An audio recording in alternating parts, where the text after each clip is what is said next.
Bom, boa noite a todos aqui presentes. Eu também cumprimento a quem nos assiste pelo vídeo.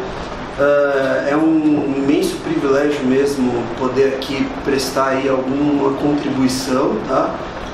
Na área de processo civil, né? Hoje a nossa matéria é processo civil. E me foi aí atribuída duas matérias básicas: falar de gratuidade judiciária, que agora está regulamentado pelo nosso código, e falar um pouco da defensoria no CPC, tá? Bom, vamos falar um pouquinho, então vamos começar pela gratuidade, tá? A gratuidade judiciária, primeiro ponto que eu acho que a gente tem que ter em mente, assim, nas anotações de vocês, é o seguinte: sempre que a gente fala de gratuidade judiciária, a gente tem que se recordar do obstáculo, tudo bem? Do obstáculo econômico ao que o Mauro Capelletti se referia.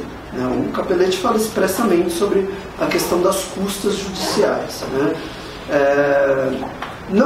Esse livro Acesso à Justiça, então acho interessante falar, é o seguinte: esse livro é um livro assim, da maior importância, tá? Quem quer defensoria pública, ou pelo menos quer assim, abrir a sua mente, apesar desse livro ter sido escrito na década de 70, o Acesso à Justiça continua muito atual em vários aspectos, e é um livro básico, porque ele é útil para processo civil, especificamente também para tutela coletiva, para o obstáculo econômico, para os meios apropriados e para direito constitucional também. Então, assim, é um livro básico, fundamental. Tem que ler esse livro para a prova, tá? Ou para a vida, enfim, para o conhecimento jurídico. Bom, então a gratuidade da justiça, a gente sempre tem que se recordar do obstáculo econômico, tá?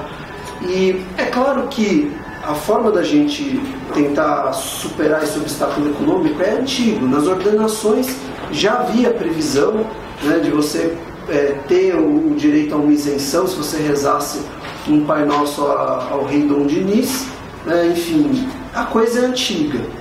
Mas foi no Acesso à Justiça, foi nessa obra do Mauro Capelletti, que fez a introdução de uma ampla pesquisa financiada pela Ford, que eles fizeram uma teorização, fizeram uma avaliação sistemática da situação do acesso à justiça no mundo, tá? Bom, a gratuidade da justiça no Brasil, né, agora está sendo regulamentado pelo CPC de 2015. Tá? O que é assim? O que a gente pode falar sobre essa nomenclatura? Vamos falar um pouquinho da nomenclatura: gratuidade da justiça. A gratuidade da justiça, na verdade, ela tem essa palavra gratuidade tem que ser interpretada de maneira temperada, porque está regulamentado na gratuidade o eventual parcelamento do custo do processo. Ou seja, é só o parcelamento. A gratuidade pode se limitar a isso. Então a palavra gratuidade ela não pode ser interpretada de maneira assim, direta, porque eventualmente a concessão pode não ser uma gratuidade ou pode ser um mero desconto, tá? Então nisso a nomenclatura ela é um pouco infiel ao conteúdo da natureza do Instituto, mas como é da tradição falar em gratuidade, a gente continua falando gratuidade, tá? Gratuidade da justiça. Essa palavra, justiça, é uma palavra mais apropriada, tá, ao Instituto, porque antes a gente falava em gratuidade judiciária. Hoje a gratuidade a gratuidade no CPC, ela expressamente prevê, nesse quadrinho aqui eu mostro, a gratuidade ela não se limita mais à assistência judiciária, que é a processual. Ela também inclui conciliação, mediação e emolumentos, ou seja, uma parte da assistência jurídica integral, ou seja, que vai além da processual, tá? Eu vou falar disso com calma, eu só estou dando uma geral para ir introduzindo o assunto para vocês. Bom, então assim, essa palavra justiça na nomenclatura é um nome, tudo bem? É um nome mais fiel ao Instituto agora, porque ele também é aplicável fora do processo judicial. Tá? Bom, eu fiz aqui eu não sei se a câmera está pegando aqui, acho que está, né? Bom, Isso assim, é básico, eu não vou me aprofundar nisso porque é mais apropriado numa aula de princípios institucionais. Mas isso aqui é básico. Gratuidade da justiça não é a mesma coisa que assistência judiciária e não é a mesma coisa que assistência jurídica integral. Quando a gente fala nesses nomes, imediatamente todos têm que conectar uma ideia distinta para cada um desses nomes, certo? Se a gente colocar isso num gráfico, eu fiz um gráfico aqui, malemar, que eu não sei se os colegas aí do vídeo vão conseguir ver direito, mas eu fiz um quadro grande que é a assistência jurídica integral e gratuita. Essa assistência jurídica integral e gratuita, ela engloba a assistência judiciária, que é a assistência processual, certo? E o que torna essa jurídica integral? Veja, nós temos elementos extraprocessuais, isso é antigo. Barbosa Moreira já escreveu um artigo sobre isso na década de 90, no início da década de 90, falando de orientação jurídica, educação em direitos, mediação, conciliação, as audiências públicas. Tudo isso são atividades que se englobam aí nessa integralidade. Tá? Esse é o cerne da integralidade da assistência. E a assistência judiciária, ela pertence à assistência jurídica integral e gratuita. A gratuidade da justiça, ela é um pedaço, ela recobre a assistência judiciária e também a assistência jurídica integral, ou seja, a gente sempre teve essa ideia de que a gratuidade ela só vale para o processo. Não é mais assim. Por isso que eu coloquei aqui riscado em rosa um pedaço da gratuidade da justiça, também com uma intersecção da assistência jurídica integral. Porque a gente vai ver com mais calma que a gratuidade agora tem pré-emolumentos de registro, tá? E notários, e também conciliação, mediação, enfim. A gratuidade está se expandindo. E acho que é essa ideia que vocês têm que ter na prova de processo civil, na prova de princípios institucionais, tá? Esses institutos, é como se fosse vários círculos concêntricos, ou seja, a gratuidade cabe nos dois, esse daqui, a assistência judiciária, cabe na integral, e integral cobre todos. Tá? São círculos concêntricos, embora eu não tenha desenhado desse jeito. Um outro aspecto do tema que a gente pode falar é o fundamento constitucional. Isso a gente tem que ter bastante firme na nossa mente a respeito da matéria, porque assim, qualquer lacuna que a gente tenha no âmbito legal, infraconstitucional, a gente tem que partir para uma interpretação constitucional. Tá? Então, o fundamento constitucional, eu vou aqui ditar para vocês anotarem. O fundamento é o direito de acesso à justiça. Direito de acesso à justiça. 2 pontos. Decorrência de que todos devem ser tratados. Decorrência de que todos devem ser tratados.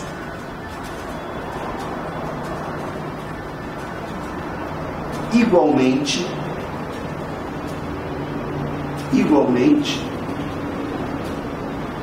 obtendo proteção. Tá dando para notar? Tá? Obtendo proteção judicial ou extrajudicial. Judicial ou extrajudicial. Ponto. Ou seja, vírgula. Ou seja, esse direito deve garantir que o sistema jurídico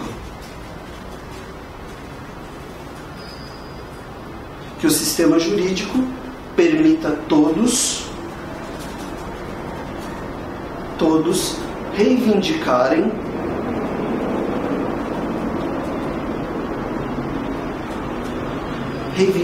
direitos ou resolverem litígios.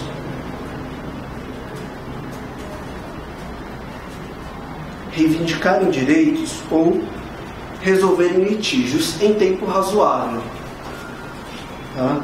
Eu cito alguns dispositivos, quando vocês estudarem sozinhos, dá uma lida com calma. Os dispositivos que eu indico é o artigo 5º, inciso 74, que esse é o principal dispositivo, ele é o central. Artigo 5º da Constituição, estou me referindo. O inciso 34 também, o 34, alíneas A e B. Tá?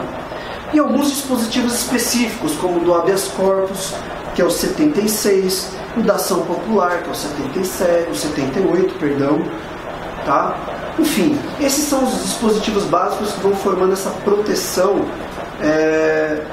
a qualquer um que não consiga custear o processo ou tenha, por sua situação social, dificuldade de acessar essa justiça, de compreender os seus direitos, de lutar pelos seus direitos, enfim.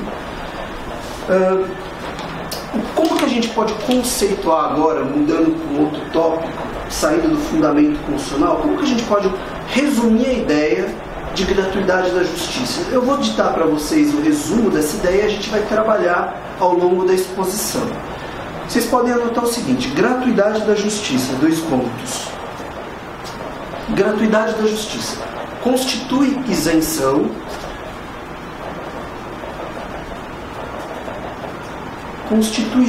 de despesas processuais,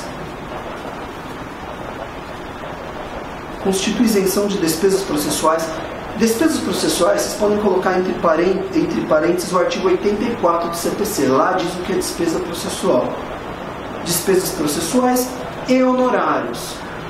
Os honorários, gente, é advocatícios, de perito, intérprete, em geral, tudo bem?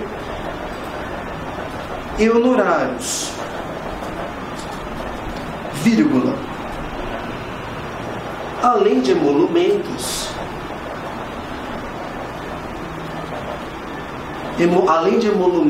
notariais,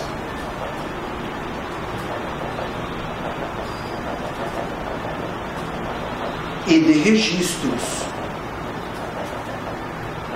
registros, vírgula, ou parcelamento deles, vírgula, ou parcelamento deles.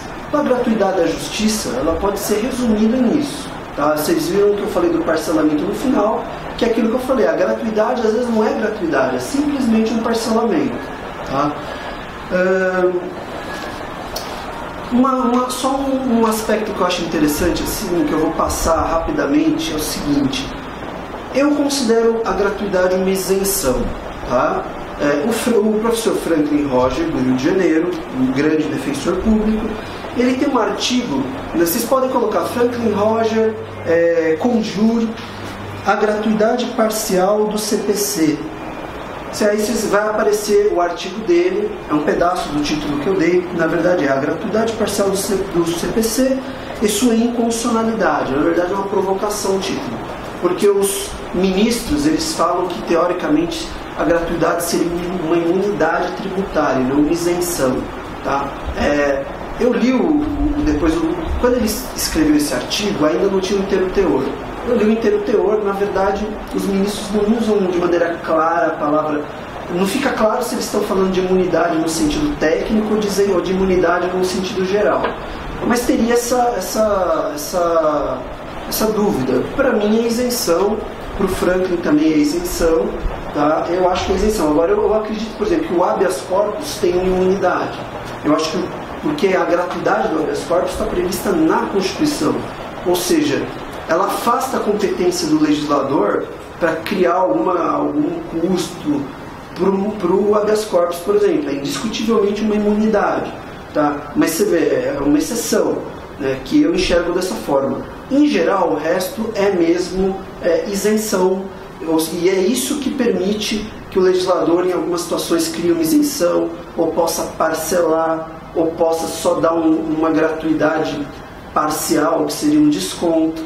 Porque eu não sei se vocês se recordam desse conceito de direito tributário, que quando existe uma imunidade, o conceito de imunidade é você afastar a competência infraconstitucional para o legislador regulamentar um determinado tributo. Entendeu? Exclui do legislador. A isenção é diferente, a isenção é instituída por lei, tudo bem? Então eu acredito que a gratuidade seja uma isenção, não uma imunidade. o habeas corpus seria uma exceção, a ação popular seria uma exceção, no meu pensamento. Não tem nada muito escrito na doutrina, tá? Acho interessante levantar essa discussão, vai que é abordado em prova, né? Bom, um outro tópico agora. Esse tópico é simples. Nós tínhamos uma lei extravagante, né? E agora nós estamos regulamentando a gratuidade no CPC de 2015. Esse sistema do CPC de 2015, olha lá, esse sistema de 2015, na verdade, assim, é quase que um retorno ao de 39, não bem no seu conteúdo, mas é porque a justiça gratuita era regulamentada no CPC de 39, aí sobreveio uma lei extravagante que era a 1050, a 1060, que a gente conhece, de 50 depois veio o CPC de 2015. Ou seja, dizem que, assim, eu não consigo ainda medir se houve vantagem ou não.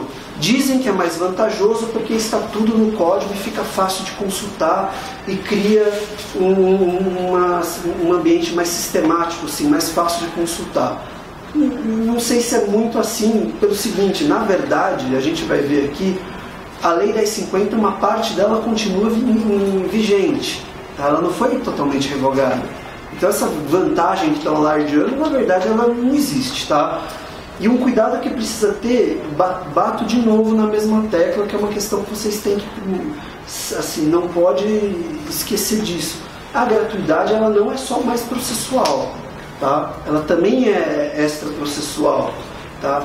Então, na verdade, colocar no código pode até dar uma ideia equivocada de que seria só processual.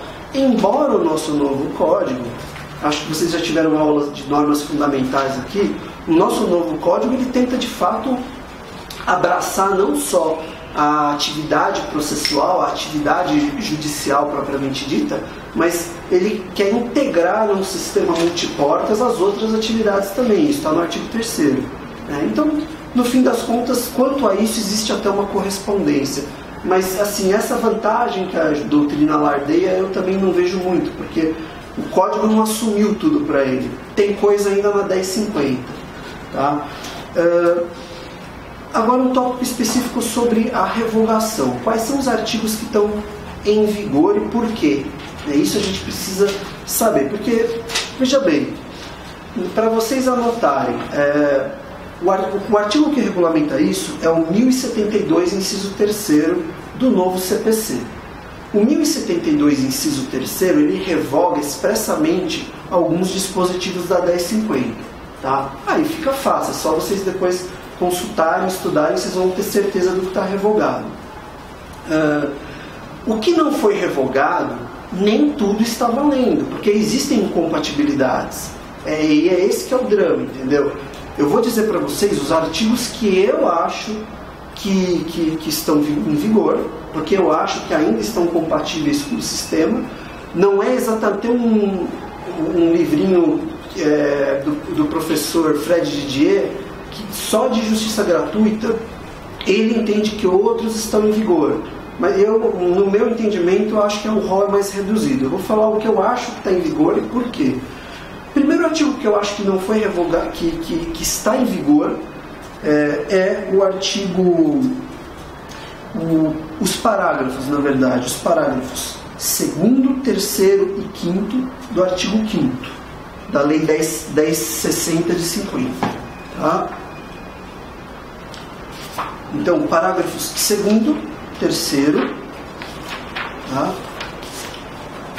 2º, 3º e 5º do artigo 5º. Deixa eu só abrir aqui a Lei 1060.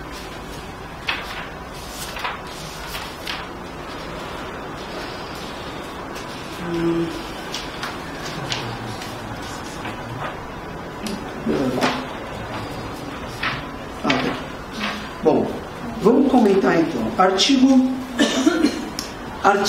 Parágrafos 2º e 3º, vocês podem puxar uma flechinha e anotar o seguinte: são normas constitucionais, são normas em trânsito para inconstitucionalidade.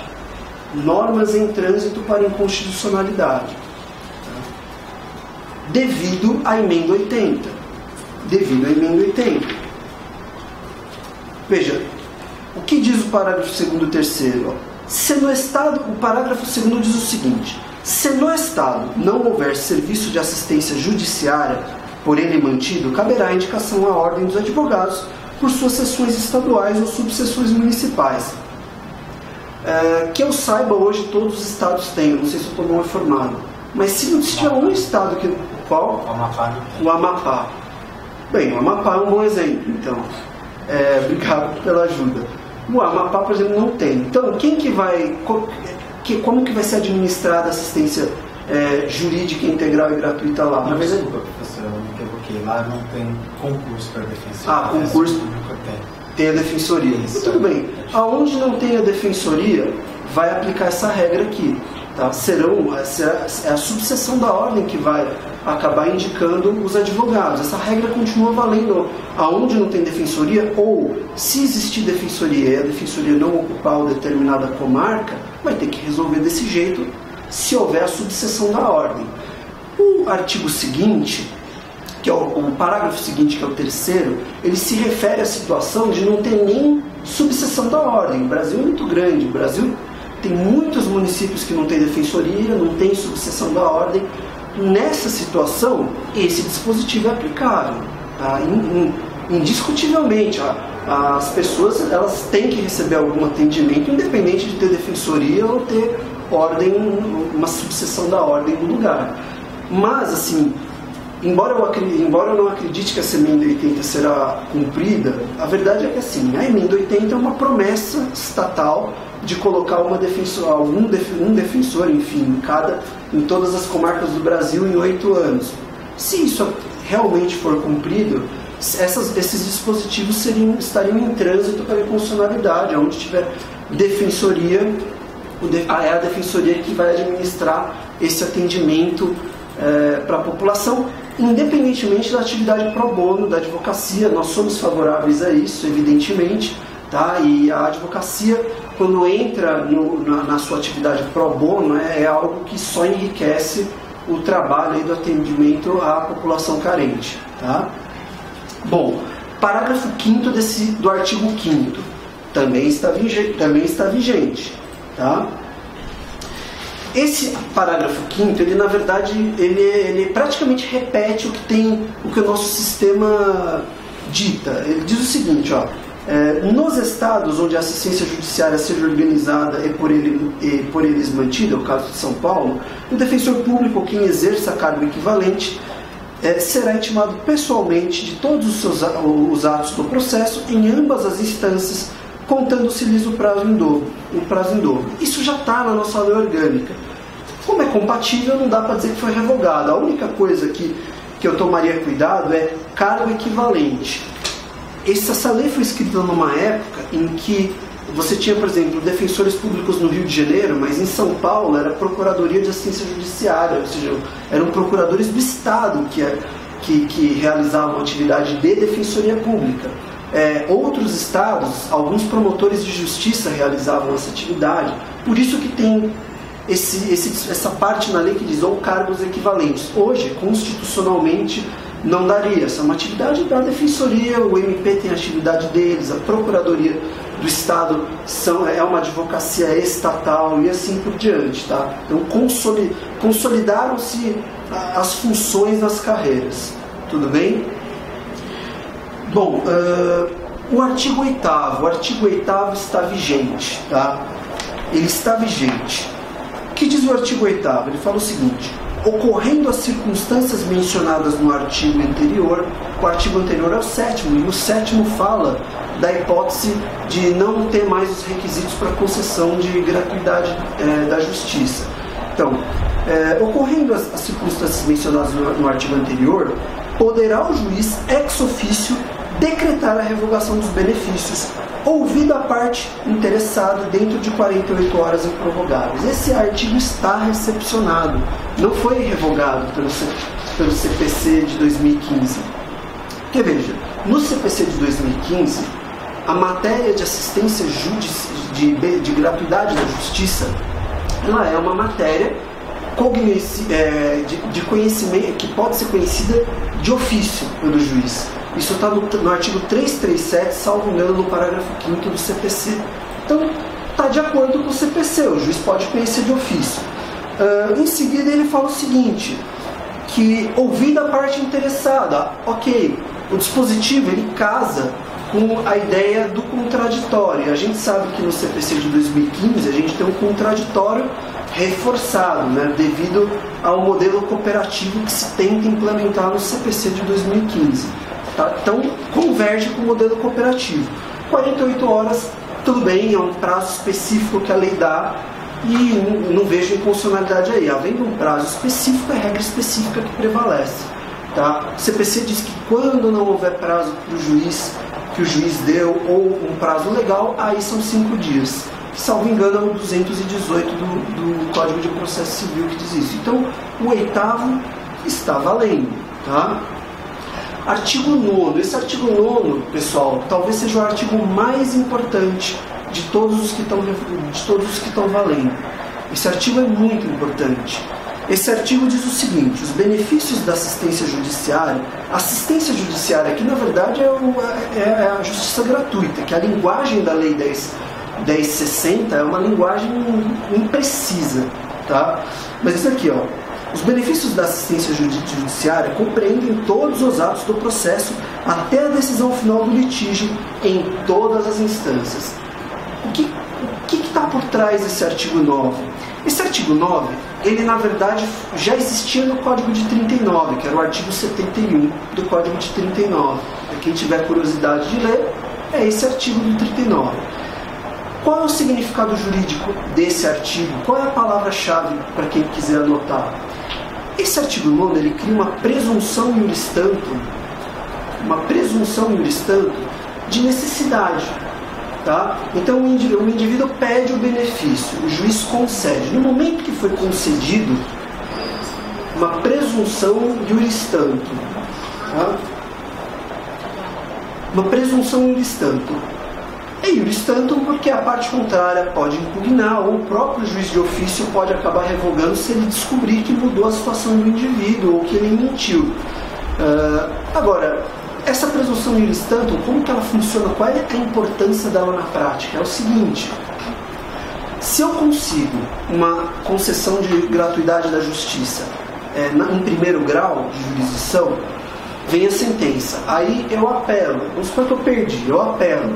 Eu não tenho que pedir de novo gratuidade da justiça para o segundo grau, porque o artigo 9º diz aqui, olha, para todas as instâncias, certo?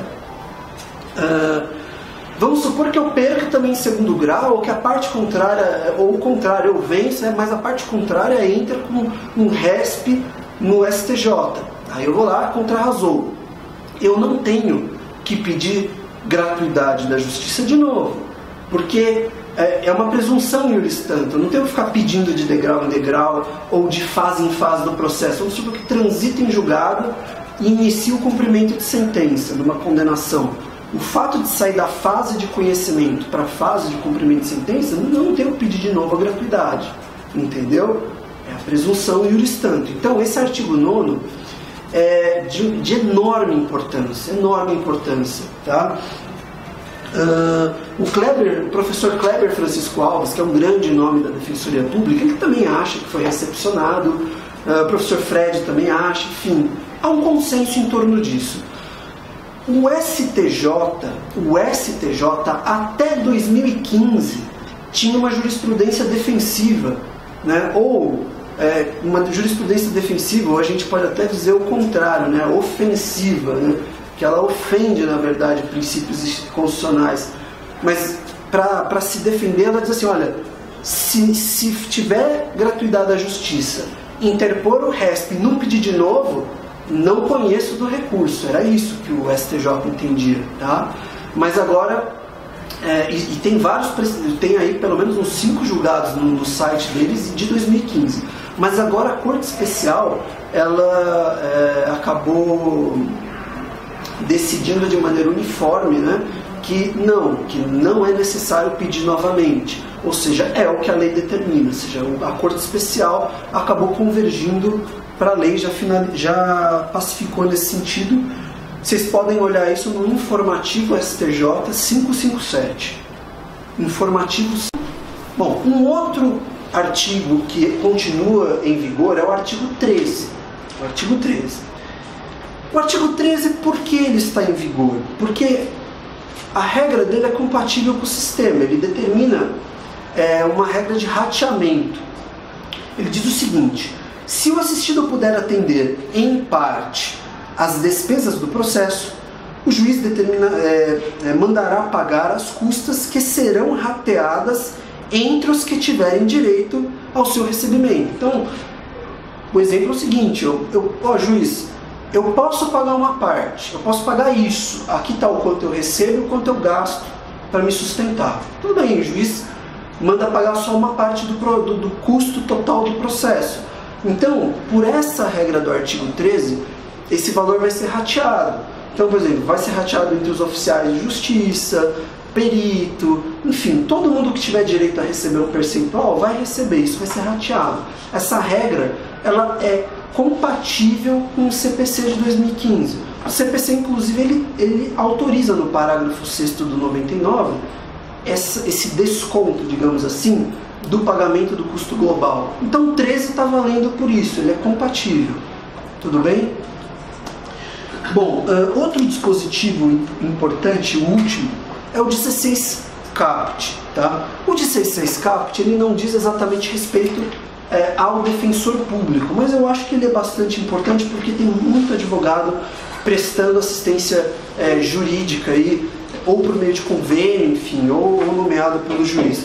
Diz o seguinte: se o advogado, ao comparecer em juízo, não exibir o instrumento do mandato otorgado pelo assistido, o juiz determinará que cesarem na ata da audiência os termos da referida outorga. Veja, é uma facilitação para o advogado, porque a gente tem que pensar assim, muita gente que consegue advogado não tem às vezes nem dinheiro para ir no escritório do advogado ativo. E isso em São Paulo, no Brasilzão afora, isso acontece tranquilamente.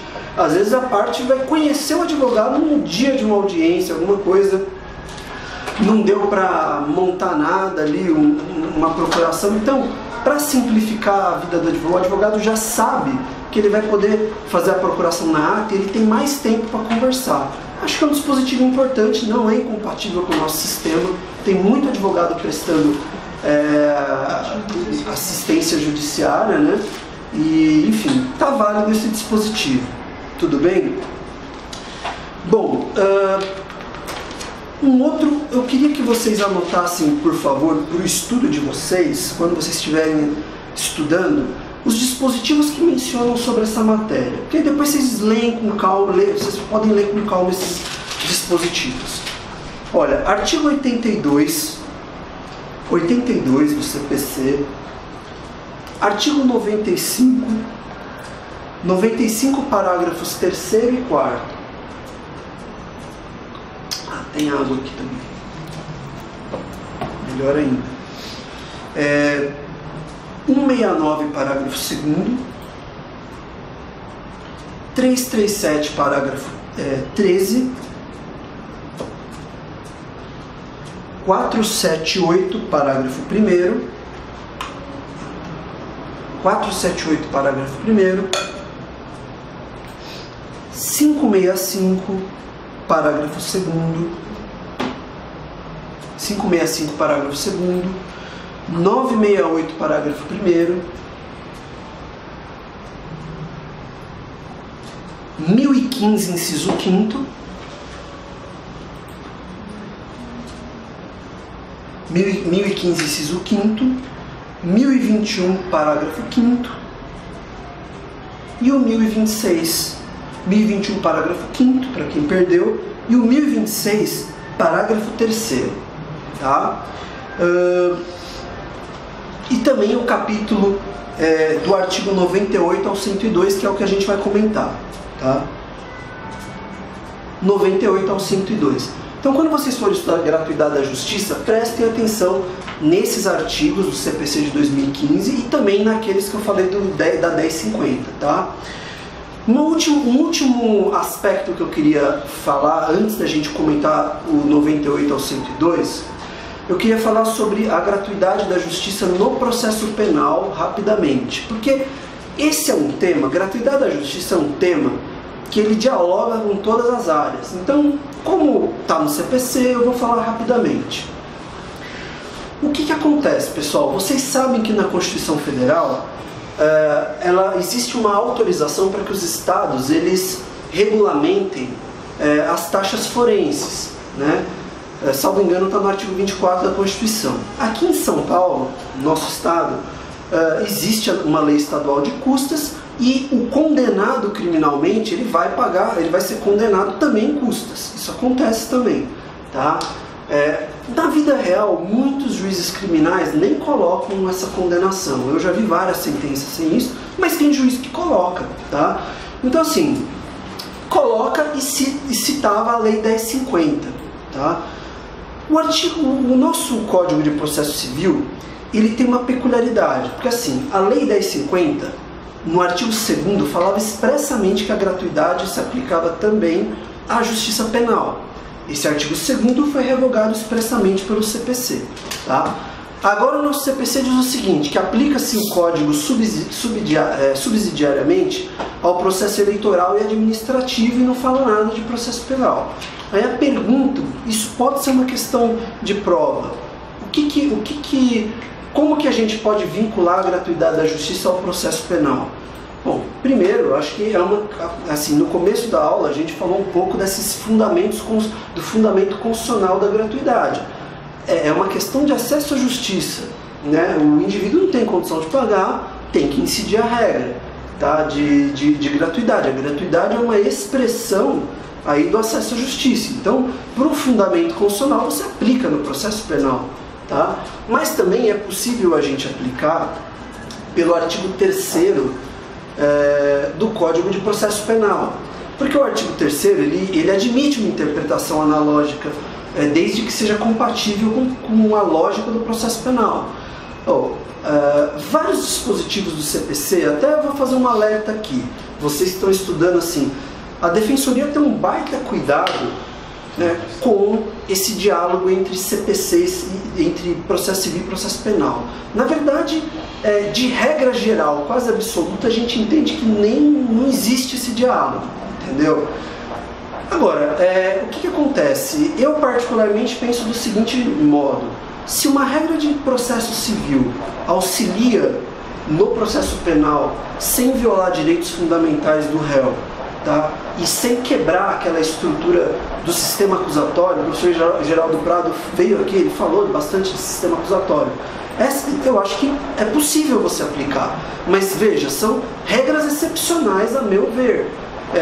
Precedentes, por exemplo, acho que é aplicável, mas a maior parte não dá nem para conversar. Por exemplo, modelo cooperativo.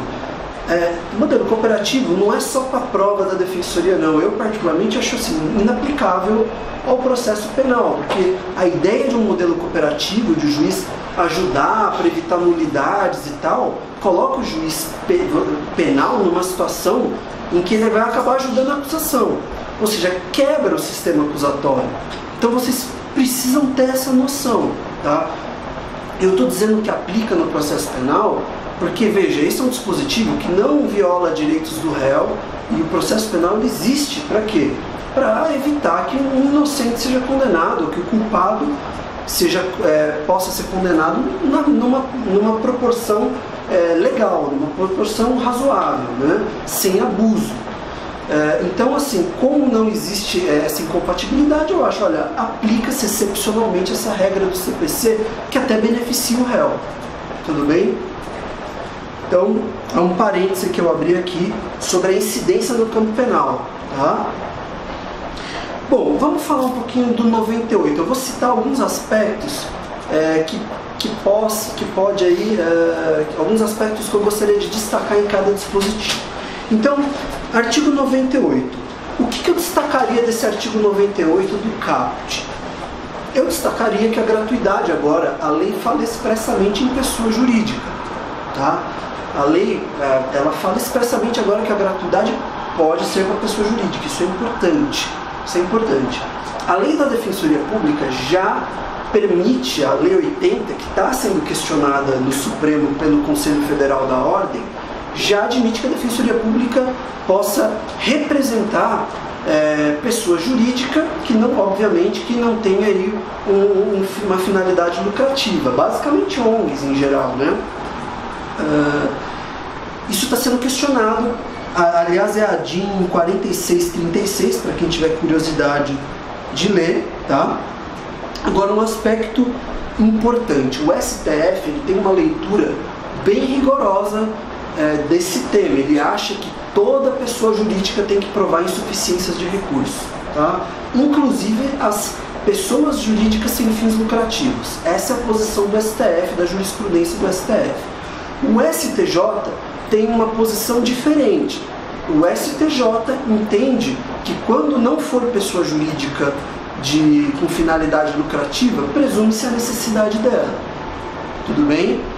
São interpretações divergentes. Eu entendo, assim, o STF é o guardião da Constituição, né?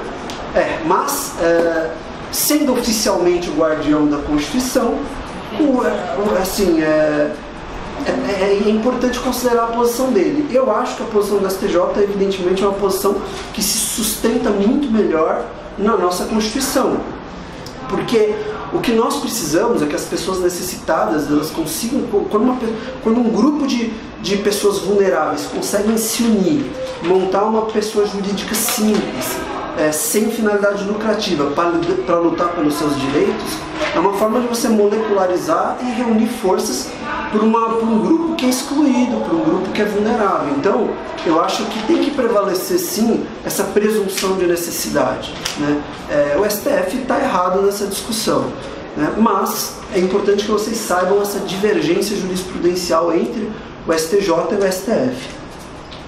Acho que esse dispositivo, só para complementar, ele é um dispositivo, ele praticamente repete o que a Constituição diz, né? Ele fala genericamente de insuficiência de recursos, ou seja, ele dá uma ideia, o texto dele ele é mais compatível com recursos no sentido mais aberto e não só econômico, tá? Mas a gente pode também pensar numa limitação jurídica, que seria o caso de defesa penal, curadoria especial, ou organizacional, que, regra geral, é a questão da tutela coletiva. Eu acho que o texto do CPC ele acomoda melhor esse aspecto do que o texto da 1050. Bom, isenções. Eu não vou falar, eu acho melhor deixar as isenções para serem tratadas com o professor de princípios institucionais, tá? Mas tem uma isenção que eu vou comentar aqui, que ela tem repercussão processual, que inclusive houve a criação de um procedimento específico por causa dessa isenção. A isenção a que eu me refiro é a do inciso 9º do parágrafo 1º do artigo 98.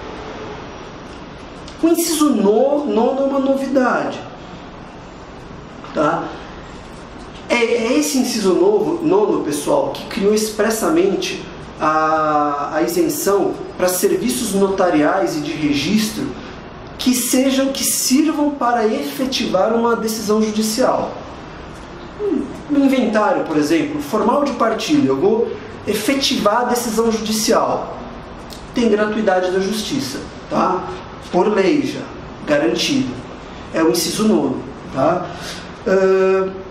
Evidente, dentro do que eu falei aqui no esqueminha que eu desenhei aqui, vocês podem destacar que é uma expressão da integralidade constitucional dessa assistência jurídica.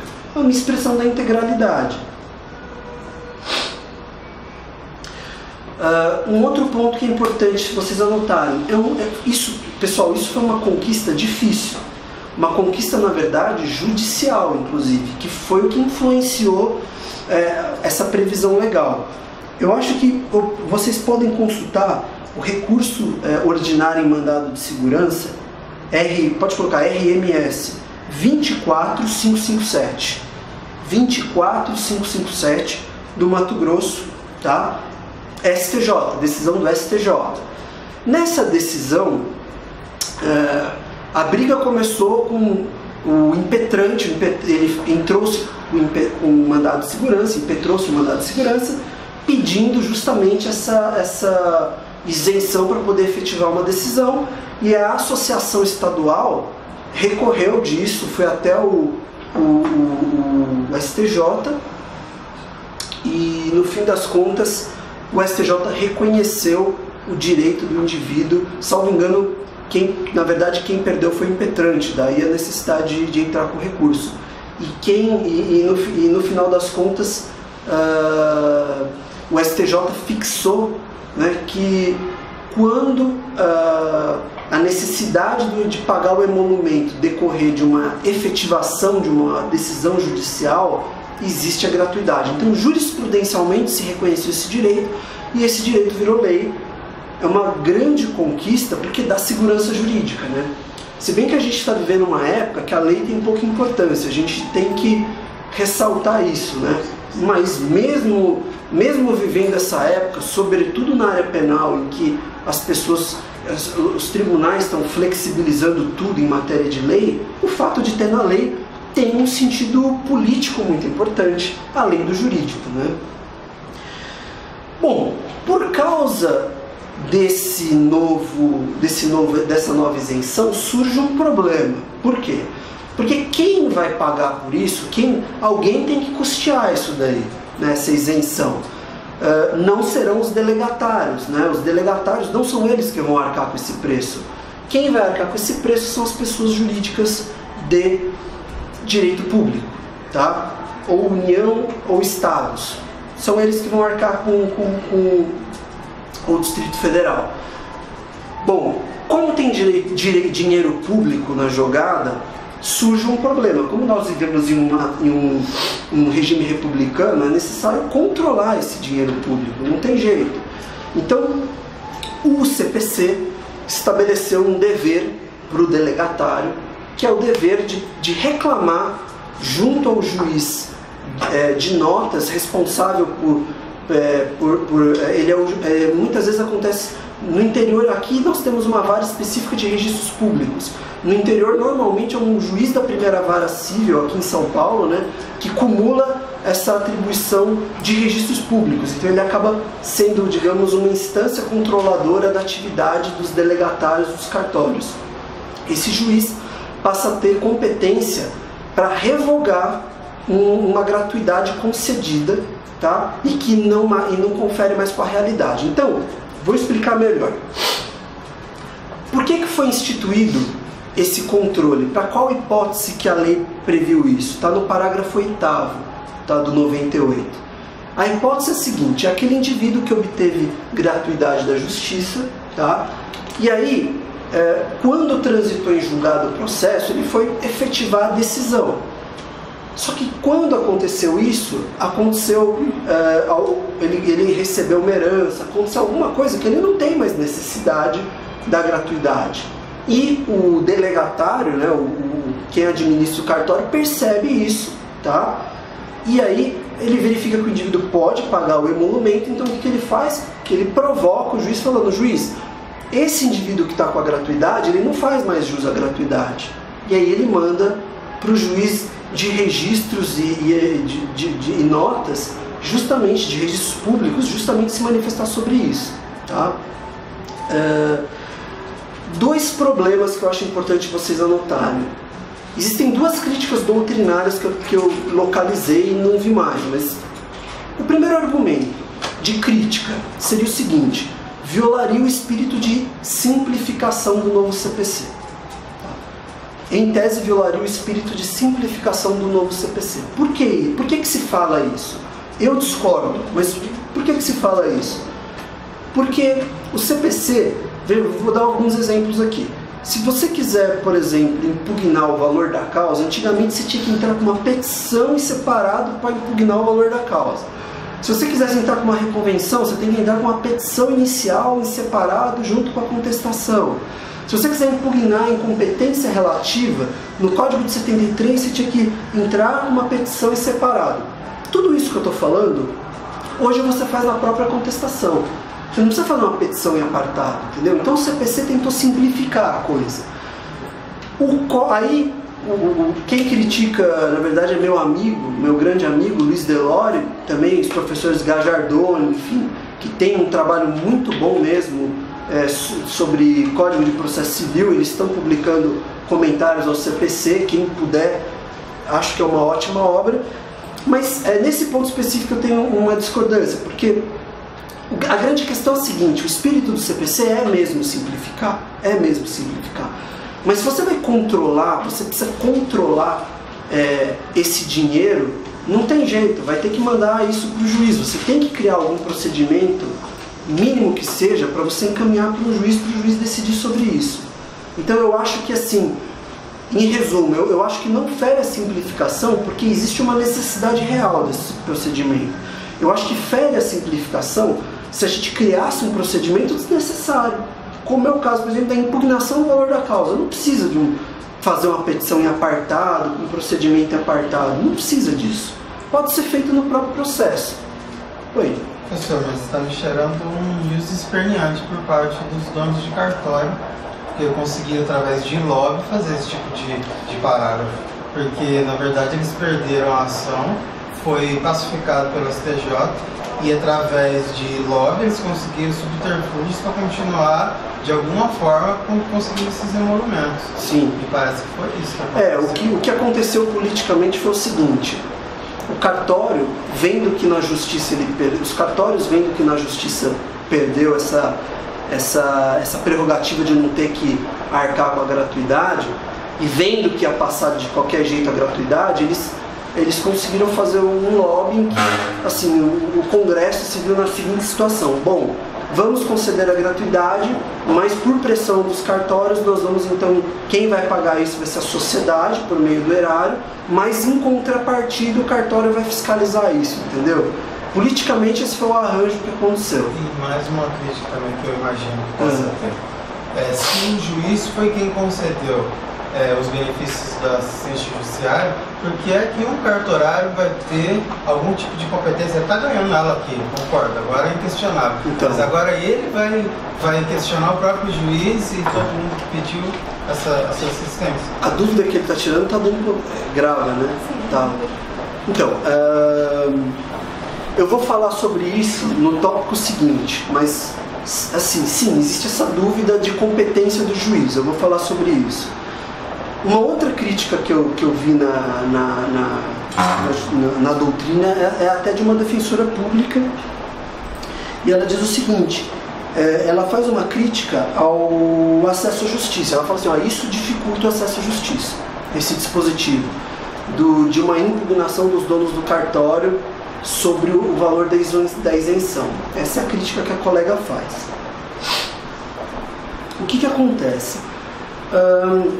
O código tem um texto que nesse ponto foi, assim, muito positivo, porque é o seguinte: o código diz que primeiro o cartório vai cumprir a decisão.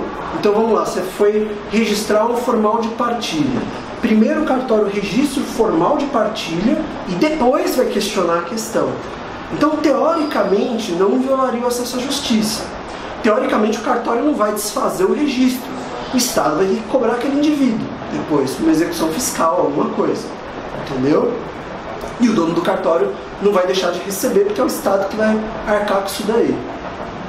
Esse é o arranjo jurídico da questão. Então, teoricamente... Após praticar o ato.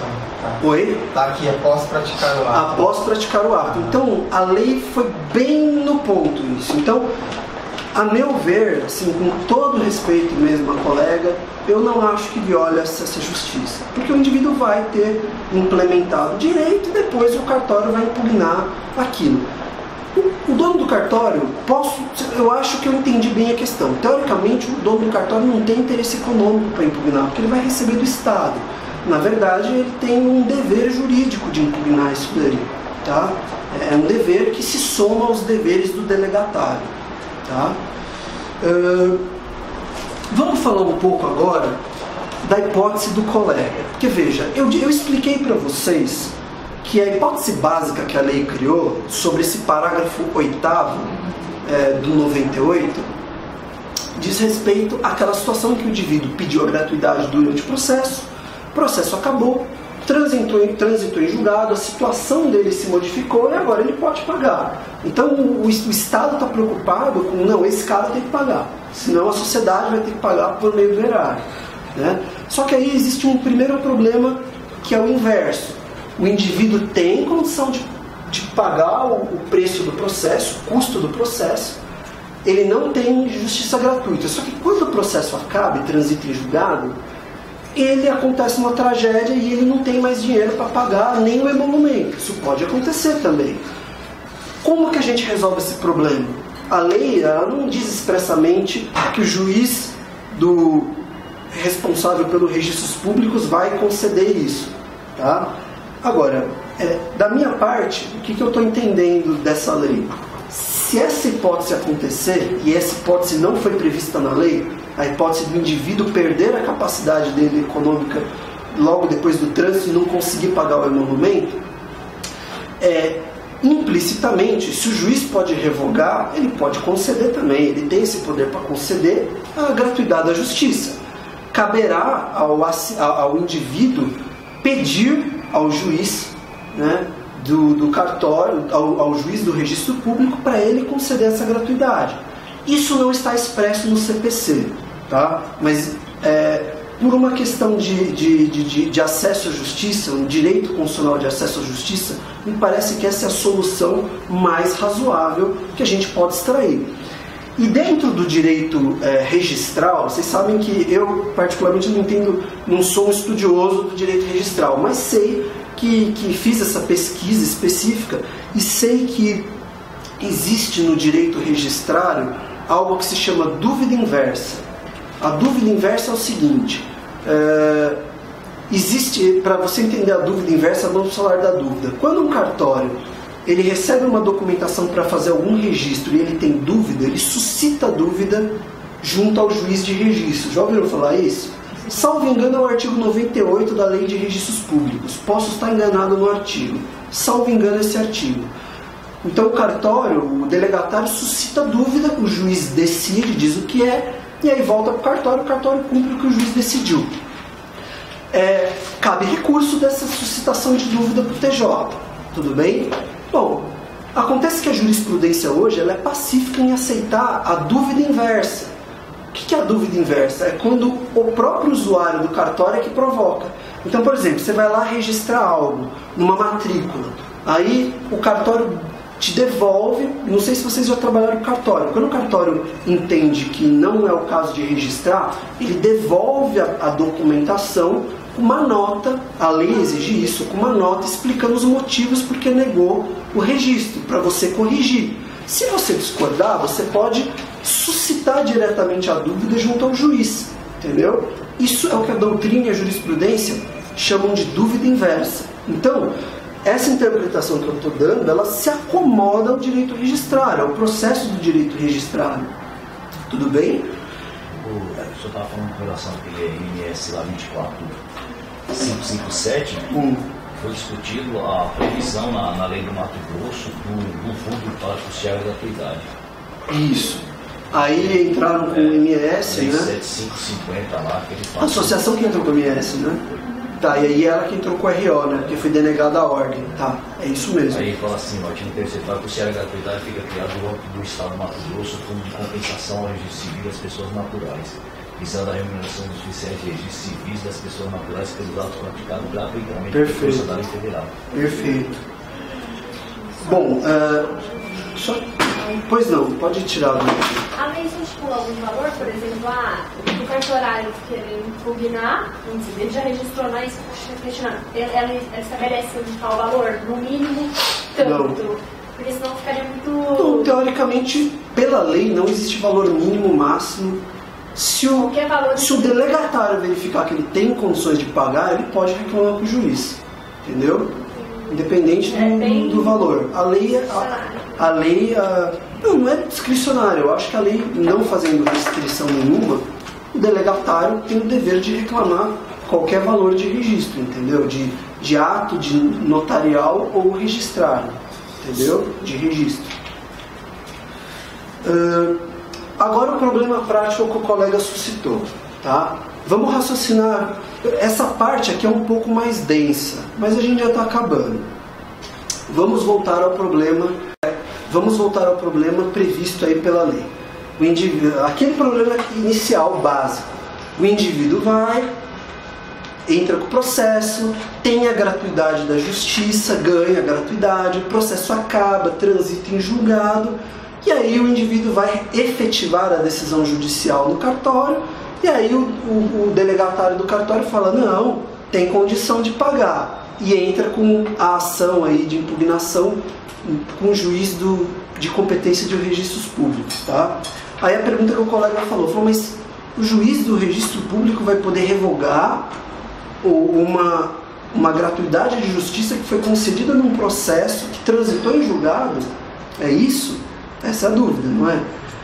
Olha, essa dúvida ela é justa. Tanto é justa que eu estava assistindo uma palestra do professor Carlos Salles aqui da faculdade da USP, que é um grande professor de processo civil, e ele deu uma opinião inicial entendendo pela quebra aí do princípio do juiz natural. Ou seja, esse juiz de registro não teria competência para poder, para poder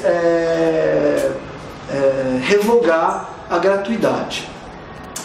Aí a gente vai ter que fazer um trabalhinho mais denso em matéria de processo civil para tentar resolver isso. Porque ou a gente entende que viola o juiz natural como o professor Salles diz, a parte da doutrina sequer tem enfrentado esse problema. Então assim, eu vou dizer qual é a minha opinião.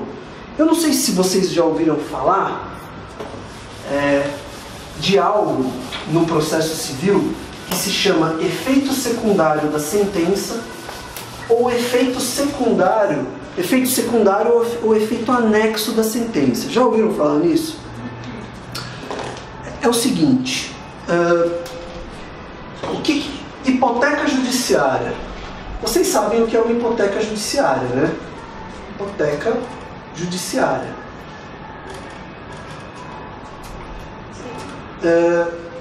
No novo código, deixa eu ver se eu... No código novo, velho, salvo engano, era o 466. Deixa eu ver aqui. Se eu não descobrir, depois eu falo para vocês o artigo que eu não estou... 466...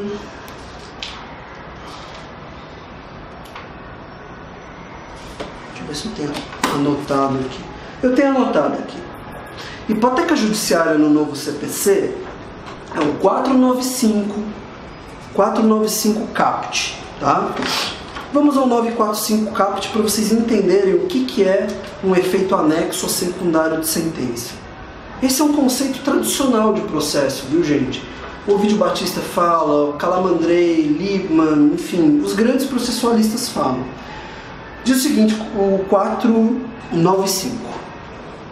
A decisão que condenar o réu ao pagamento de prestação consistente em dinheiro e a que determinar a conversão de prestação de fazer, não fazer ou dar em prestação pecuniária valerão como título constitutivo da hipoteca judiciária. Tá? A decisão produz hipoteca judiciária, embora a condenação seja genérica, ainda que o credor possa promover o cumprimento provisório, etc. Notem bem, pelo texto, o que a gente percebe? A hipoteca judiciária, vocês sabem o que é uma hipoteca, é uma garantia. Você pode hipotecar um bem e ele fica em garantia, e essa garantia está vinculada a uma dívida que pode ser executada. A hipoteca judiciária, ela decorre não da vontade do juiz, não é um ato de vontade do juiz. Quando o juiz, se ele colocar na sentença, condena o réu fulano a pagar X por dívida ao Beltrano, e ficar nisso o dispositivo da sentença, o efeito jurídico da hipoteca judiciária é um efeito que decorre da lei, não da sentença. Porque a lei diz que, havendo a condenação, constitui-se hipoteca judiciária. Ou seja, a sentença, ela constitui o quê? Um fato jurídico processual. Tá? Um fato jurídico processual. Então, mesmo que você não tenha pedido a hipoteca judiciária, nem precisa pedir, é um efeito que decorre da lei. Por isso que se fala em efeito secundário ou efeito anexo. Quem usa essa palavra efeito anexo é o professor Ovidio Batista. Porque o efeito principal da sentença é condenar nos pedidos aí principais veiculados pelo autor ou eventualmente pelo réu numa reconvenção, enfim. Mas esse efeito ele é um anexo. Ele é um efeito que decorre diretamente da lei. Ele não decorre da sentença. Está dando para entender? Então a sentença aqui funciona como um fato jurídico, não como um ato jurídico. Porque a condenação é um ato jurídico, que forma aí uma condenação. Agora, para a hipoteca judiciária, a sentença funciona como um fato jurídico. Entendeu? A sentença, só por existir a sentença condenatória, a lei já cria o efeito jurídico da hipoteca judiciária. Você pega a sentença e registra na matrícula do imóvel, por exemplo, para criar uma hipoteca judiciária. Tudo bem? Deu para entender o conceito de efeito anexo? Deu para entender? O que eu acho que acontece nessa dúvida que a gente suscitou? Ah, mas então o juiz do conhecimento concedeu a gratuidade da justiça. Transitou em julgado, aí o juiz do registro público vai lá e cancela essa gratuidade da justiça? Não dá um conflito de competência aí, ou até de violação de coisa julgada? A meu ver, não. Pelo seguinte, o que eu tenho entendido é que assim, temos 9 isenções, não é isso? Dessas 9 isenções, as 8 primeiras isenções decorrem da decisão do juiz. Tá? Então, você vai lá e pede uma gratuidade de justiça, o juiz vai falar, conceda a gratuidade da justiça. Esse ato de concedo a gratuidade da justiça vai envolver uma concessão direta do inciso 8, do inciso 1 ao 8. O inciso 9 também é concedido? Mas o 9 ele é concedido como um fato dessa concessão. Entendeu? Então, qual é a consequência jurídica disso? Então, se ele decorre do fato da concessão, eu não acho que haveria aí um conflito entre o juiz de registros públicos com o juiz do conhecimento, tá? E eu acho que é isso que explica, vamos supor que o juiz do conhecimento, o processo não transitou em julgado. O juiz do conhecimento vira e fala, olha, regulariza a parte tal documento no registro para a gente continuar o processo. Aí a parte vai lá, vai regularizar com gratuidade da justiça.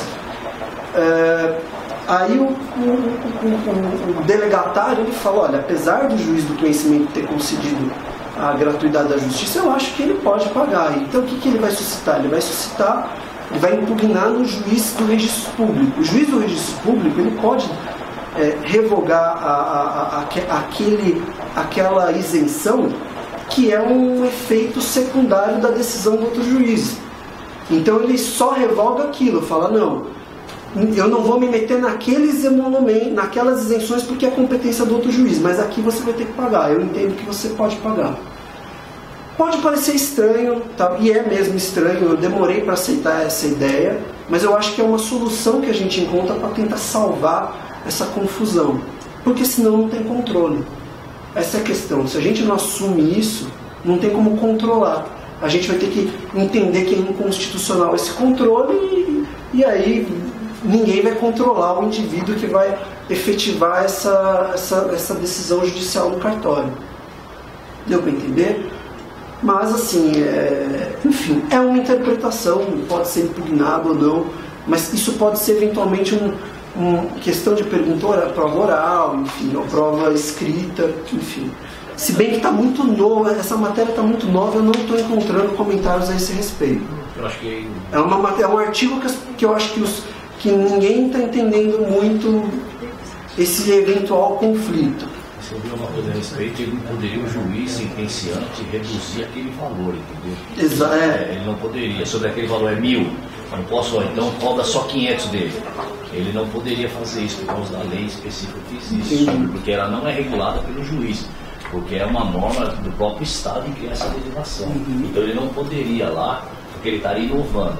Agora ele conceder e receber. É claro que de caso a caso, né? Acho que na verdade fica aí, quando o cara vai fazer isso daí, vai registrar essa sentença lá, vai fazer tudo isso daí, é do análise do notariado do cartório, verificar, não, a pessoa tem condições, eu vou impugnar porque eu quero receber do Estado. Sim. Justiça, acho que na verdade... Eu acho que é uma questão de justiça social, defesa do erário, sim, claro. Enfim. Agora, vamos então adiante, pessoal. Professor, eu só tinha uma dúvida. Pois não. O juiz do registro público, quando ele revoga aquela decisão que me deu a justiça gratuita, ou é só naquele negocinho que eu pedi que me então, só naquilo que eu fui fazer a gratuidade do registro? Eu estou interpretando que o juiz de registro público, quando ele falar vai ter que pagar o emolumento, ele está revogando só a isenção dos emolumentos. Porque ele não poderia revogar diretamente a decisão de um outro juiz. Mas eu estou interpretando que para tentar salvar essa regulamentação legal, eu estou interpretando que o emolumento do 9, ele só pode ser um efeito secundário da concessão, ou anexo da concessão em si da gratuidade. E é isso que autorizaria o outro juiz a revogar só a questão de emolumento, sem dar conflito de competência. Deu para entender? Você entendeu essa parte de efeito anexo da sentença? É baseado nisso que eu estou falando. Não sei se vai colar, se as pessoas... Todos os emolumentos também, seria registro civil, de imóveis, ou seria um específico? Não, seriam os emolumentos, porque os emolumentos aqui, a isenção do inciso 9 são emolumentos de registro e de notariais. Então qualquer emolumento relativo às atribuições dos cartórios de notas, imobiliário, registro civil, enfim, teoricamente cobre tudo isso, esses emolumentos, entendeu? Mas de qualquer forma não está interferindo na decisão que o juiz deu anteriormente? Está interferindo indiretamente, não diretamente, porque é um fato jurídico. Porque a concessão desse... Veja, é uma interpretação minha que eu acredito que a maioria vai dizer que não, que tem um conflito de competência e viola o juiz natural. Eu estou interpretando dessa forma para tentar salvar a norma, porque eu acho razoável que tenha algum controle, entendeu? De erário, tem que ter algum controle do erário de uma questão de justiça social. Não paga quem não pode, quem pode tem que pagar. Agora, o jeito que eu, interpretando ali a lei, eu suscitei essa teoria do efeito secundário, entendeu?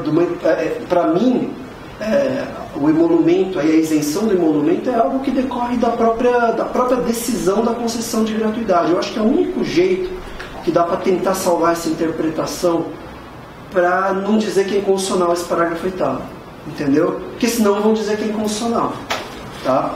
Mas aí isso vai ser uma discussão jurisprudencial que vai acontecer, eu tenho certeza disso. Tudo bem? Bom, falta 10 minutos para as 9 da noite. Vou comentar rapidamente alguns dispositivos para a gente tentar comentar depois, entrar um pouco no defensoria no CPC, tá? Parágrafos 2º e 3º do artigo 98. Parágrafos 2º e 3º do 98. Esses dispositivos correspondem ao antigo artigo 12, que foi expressamente revogado, tá? Veja, a leitura desses dois dispositivos, assim, é muito fácil de compreender. É aquela coisa, o indivíduo perdeu a demanda, sucumbiu, ele está sucumbente, a lei cria uma condição suspensiva para a sucumbência, né? Ele só vai pagar a sucumbência se o credor provar que a situação dele mudou, impugnar e aí executa o indivíduo. É aquela condição suspensiva. Tecnicamente é isso. O detalhe desse dispositivo é o seguinte: essa condição suspensiva não vale para a litigância de má-fé, para as multas processuais em geral, tá? É bem verdade. Então, aonde que está escrito isso para quem quiser anotar? Parágrafo 4º do 98. E dois exemplos aqui também que eu anotei, que é o 1021, parágrafo 5º e 1026, parágrafo 3º. Então, o parágrafo 4º do 98, 1021, parágrafo 5º, 1026, parágrafo 3º. Esses dispositivos, eles claramente dizem, olha, no caso de multa por litigância de má-fé, multa processual, essa multa vai ter que pagar, independente de ter a gratuidade da justiça. Então, vamos supor que o indivíduo tem o benefício da gratuidade da justiça. Ele é sucumbente, tá? Só que ele levou uma multa processual. Transitou em julgado, ele não vai precisar pagar a sucumbência, tá? Mas a multa, mesmo ele não podendo arcar, ele vai ser executado por aquilo. Na vida real, o que vai acontecer? O credor, percebendo que não tem nenhum imóvel no nome dele, nenhum bem no nome dele, ele não vai executar. Porque senão ele vai ter que ter mais um custo para executar e não vai ter retorno dessa execução. É o que vai acontecer na vida real. Mas a multa de má-fé não a multa não tem isenção. O resumo da ópera é esse. Parágrafos 5º e 6º do 98. O que eu anotaria como palavra-chave dos parágrafos 5º e 6º? A palavra-chave aí no caso é o seguinte: técnicas de redução parcial ou parcelamento. Técnicas de redução parcial ou parcelamento. Veja, o parágrafo 5º ele permite a concessão da gratuidade da justiça por ato processual. Um exemplo que a doutrina está mais se apegando é a perícia. Tá? Muitas vezes o indivíduo tem condição de pagar um processo, mas a perícia pode ser muito cara. Então ele pede a isenção daquele ato. A doutrina tem reclamado um pouco, falando, mas a lei não deu nenhuma previsão ou não objetivou nenhuma situação para esse tipo de concessão. Eu acho que o juiz vai ter que analisar a situação real daquele indivíduo. E o indivíduo vai ter que explicar para o juiz, falar, olha juiz, eu tenho condição de ir pagando aí o preço global do processo. Agora essa perícia vai custar para mim 20 mil reais, eu não tenho 20 mil. Vai ter que me dar uma isenção, por favor. Então aí o juiz vai avaliar se você vai conceder a isenção para ele daquele ato processual. Então é quando se aplica esse parágrafo 5º. Aqui no parágrafo 5º também prevê a redução percentual.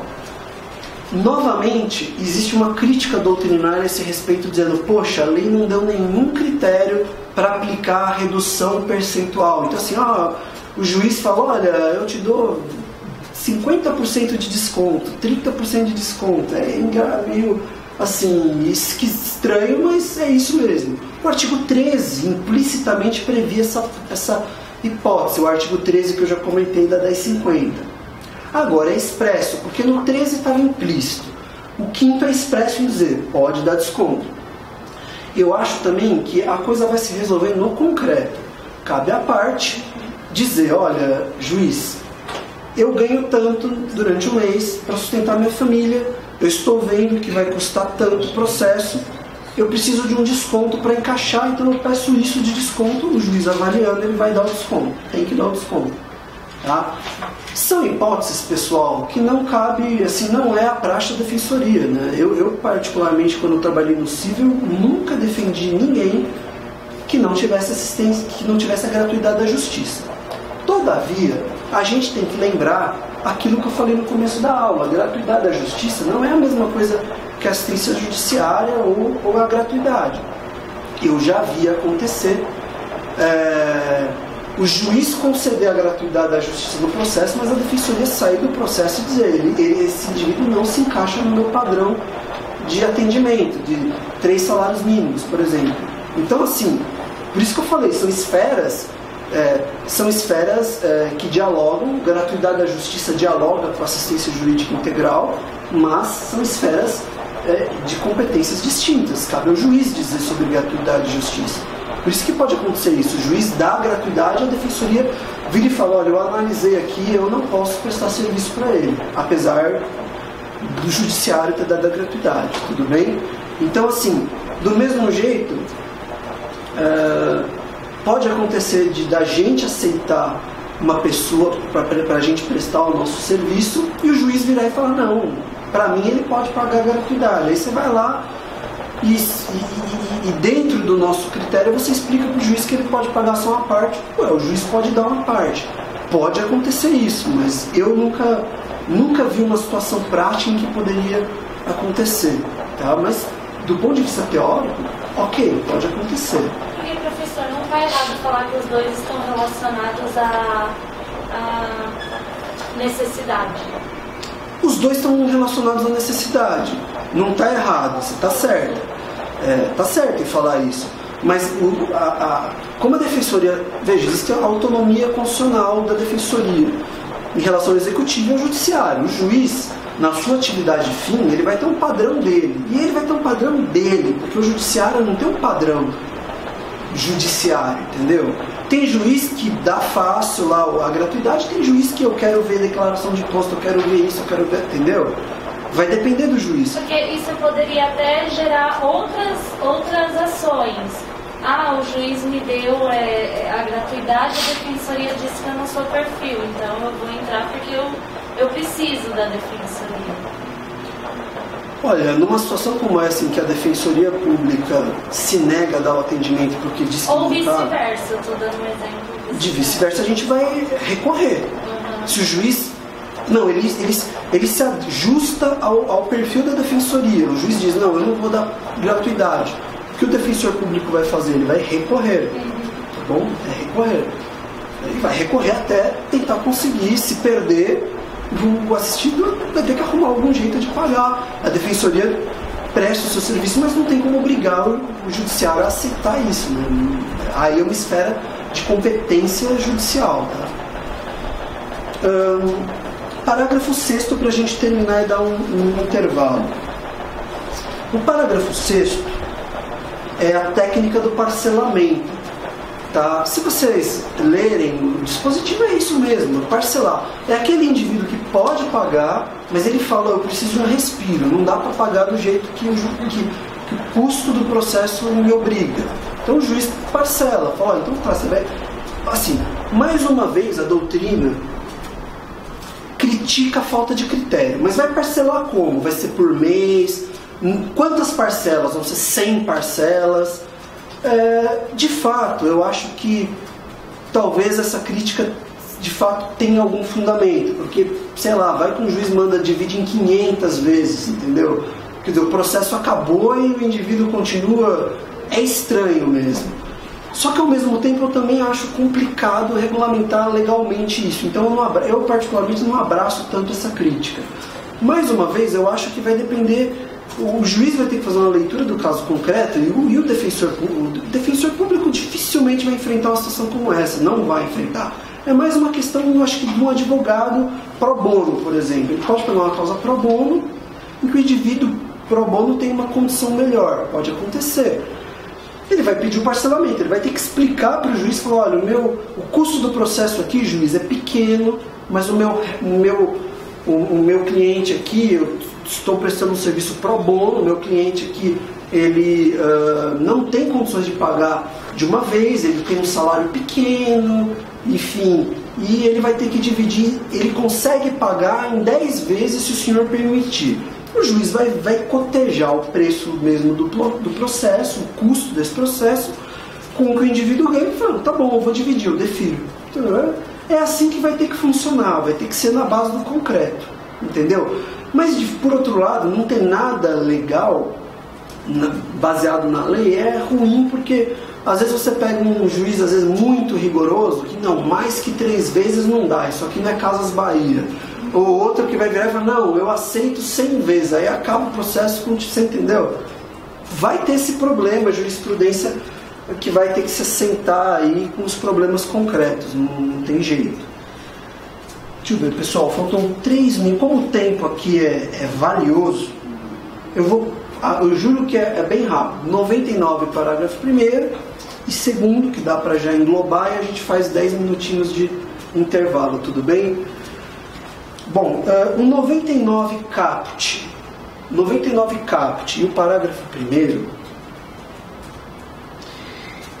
o 99 caput e o parágrafo 1º, ele se refere à ampla liberdade do pedido de gratuidade de justiça. Essa ampla liberdade significa o quê? Você pode pedir em qualquer grau de jurisdição, em qualquer momento do processo, tá? Essa regra, ela está de acordo com esse princípio de necessidade que a gente está falando, que é constitucional. O indivíduo passou a ter necessidade no 2º grau de apelação, ele vai pedir no 2º grau. Ah, mas ele já interpôs a apelação. Não importa, ele vai entrar com uma petiçãozinha simples. É isso que a lei, ela afirma aquilo que é uma decorrência lógica de assim, você só vai pedir se tiver necessidade. O parágrafo 2º, ele fala sobre a possibilidade de indeferimento por parte do juiz do pedido.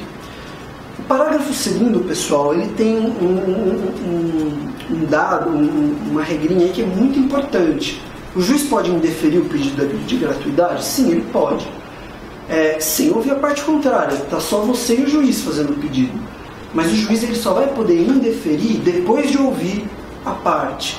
É uma regra expressa desse parágrafo 2º, tá? E ele está de acordo com o modelo cooperativo, com esse redimensionamento do contraditório constitucional que a doutrina tem falado.